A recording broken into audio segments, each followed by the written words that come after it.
Welcome to Would You Join Us? A podcast where we invite you into our home and show you what a real, authentic Christian family really is like. I'm so thankful that you stopped what you're doing, you joined us today. We're going to discuss some really interesting topics today. I think for one, let's introduce ourselves a little bit. Okay, all right. Go ahead, Zach. All right. I'm Zach. I am 40, and I am an information technology analyst. So basically, I work with computers. Yes, and that's the best I could do to probably describe that to anyone else. But we've been really blessed that Zach's been able to work remote the last few years. So we're actually in his office filming this. So it's such a treat. Thank you for sharing your space with us. Yeah. I'm Corey. I'm 34, and I'm a stay-at-home mom right now. But I also lead worship at our home church, Forest Park Church, which is right next to Sam's Club in town. For anybody else who is maybe vacationing this way in Panama City, Florida, come to our home church. We are so proud of our church. So this week, okay, Zach, we have like a few weeks laid out, and this week we really wanted to talk about our marriage and how our faith played in, us meeting and getting engaged, and like we will celebrate our 15-year anniversary in May, so that is crazy to think about. Yeah, and so tell everybody where we met. All right, so we met at the Lady Anderson Dining Yacht. It's a dining yacht that's on Panama City Beach. It used to be. It's gone now. But it would basically just be a cruise where you listen to music and have a buffet. Mm-hmm. So I started out, I was in the military. I was stationed at Tyndall Air Force Base. And I was looking for a second job, have some extra money. So I started just driving around the beach. And it's like, okay, well, definitely want to work on the beach because it seemed like there's stuff going on down here.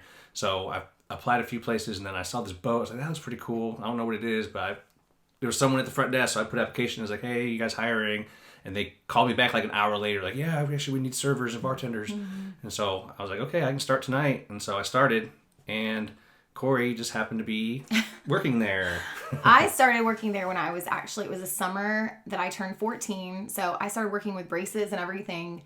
My mom was a server, and so when she became a server there, they said they needed more food runners, and I was allowed to work there when I turned 14. So the summer I turned 14, I started, and it was so hard. Like, I had never really had a real job before. It was really hard. But when Zach started working, I was probably 17. So I had been there a few years, and at this point, had worked my way into a hostess position, which it's kind of backwards. A hostess position on the dinner boat was actually more management. And so I had weaseled my way into management at a young age. It was so cool when I met Zach. He was very quiet. In fact, I don't even think I really knew he existed for a while because I am not so quiet. I kind of kept to myself, but... Yeah, time would bring us together, and it has been just about the coolest thing ever. But I don't know, like, how our faith played into it. It was actually really interesting because we come from very, like, different backgrounds. Mm-hmm. I have been born and raised here in Panama City, Florida, and was a Southern Baptist my whole life and didn't know anything other than that. And then Zach, I grew up Catholic, went to Catholic grade school, Catholic high school, and then when I went in the military, I considered myself Catholic, but I just really didn't go anymore.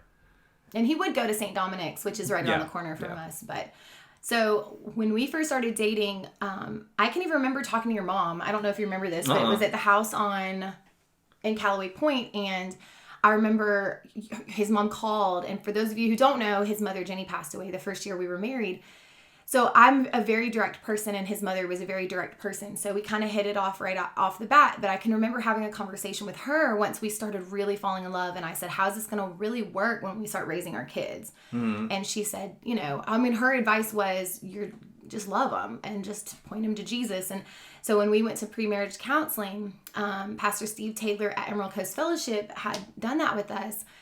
And it was really enlightening for him, a godly man, to look at us. And when we asked him, we're like, it was a serious, I know it sounds ridiculous, but it really did at the time seem like something that we needed to get overcome or something. And our parents, and the reason is my mother and dad had nobody had dated outside of the religion. And same for Zach's side of the family. Yeah. So both sides of the family were a little leery of what that would turn into. So I'm very grateful that Steve Taylor said, do you love Jesus? And Zach's like, yup. And he said, do you love Jesus? I said, yup. He goes, you're going to be fine. So really, I would say I put that to bed that day. Yeah. But faith has been a huge part of our marriage. I can't imagine us sitting here together if it wasn't for the Lord. Yeah.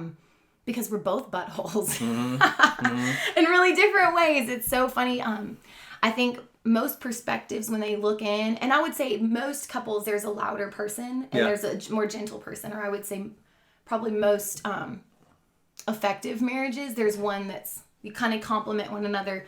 And so for a lot of people looking in, it's really neat to watch Zach grow in his faith over the years, and now at 40 is so bold, and to watch him, it's just really cool because people lean in. They want to know what Zach's gonna say because he's a man of few words. Yeah, you gotta earn your keep around here. If you want to get to know what scripture is that from, Zach? Zechariah. Yeah.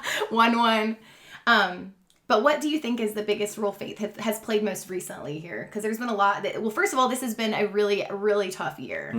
And so I would say, what's your perspective on how faith has really brought us through this last year? I think a lot of it is, not knowing what the future is bringing with COVID and losing jobs and people working from home and everything just changing. Really, it kind of makes you feel like, well, what's really going on? And if you don't really have a faith or something to hold on to, you kind of can just fall into this chaos, and that the chaos of the world of finding everything that's immediate, and you can do right then, and it doesn't matter if it's right or wrong, and that's where you fall into that because you see chaos, so you just are chaos. Well, I think we do. We get comfortable in the chaos. Yeah. And it's so crazy because even as a Christian, you go through seasons of doubt, and you go through seasons where, like you say, you're not really even sure where the Lord's going to take you. And there's even times where you become just like the Israelites wandering in the desert. Even though they'd seen what God had done, they still come to a point where they really question his faithfulness moving forward. And I think that's kind of where a lot of Christians get in their faith. You have to almost reach that point where the faith turns into trust. And that's a big thing where I feel like I've grown a lot in my faith this year, because I want to plan. I can tell you right now, I could plan the rest of the year. But where I've come to at my age and just my walk with the Lord is that I can't even remotely come up with as good of a plan as God's going to come up with. I think that's probably been the best thing that he's proven to me. And back in 2022, and this is, I do not mean to take over, Zach. Back in 2022, we had made so many decisions that were going against the norm, the societal norm. One of them was to work from home, which has continued to become more normal. But in 2022, we made that big decision. We decided to homeschool our kids, and I decided to quit my job at the church, which I had been for 10 years. And so there was just so many changes that year that my last day on staff, 2022, was Christmas Day. And so to go into 2023 thinking it was going to be just freaking bliss. Yeah. I thought, man, this is going to be the easiest year. It's going to be so fun. It's going to be a season of rest. And instead what I got was a intense wilderness season that Zach has had to just absolutely about spoon feed me some days spiritually, because I couldn't take all the changes. And now coming out of that intense season of grief, it's so crazy because now it's like I'm so thankful for it, because you can see on the outside, like, I did it. I made it through. Yeah. I'm just so thankful for the time that I get to spend with you doing this. God laid it on our heart so strongly over a year ago to do this podcast. Yeah, and I felt the same way, and I was like, well, really, who would want to watch this? And then just me going through my own feeds and watching other people's journey, other people's life, was very, very eye-opening. And so that's kind of what I thought that we could do. We could show other Christians what's normal, what's a normal Christian like, and how to fit in this world. And so really, I mean, you're probably the one watching it as the one that needs to see this. So we kind of just felt like this was for you guys. We're so thankful that you stopped by. Our hearts are really, like Zach said, just desires an authentic representation of two people who love the Lord, who desire to stay within his plan for our lives, but I would say are open-minded in the fact that we desire to love in a way that is through the eyes of Jesus. When God really put this on our hearts a year ago, like Zach said, it was because we want to be a faithful example of an authentic representation of a Christian couple, and one that is by no means perfect. One who strives to live inside of the Lord's obedience, but we don't ever want to become people who fly by the religion seat. We just want relationship, and we want to be an encouragement to you who are watching this, that it's possible.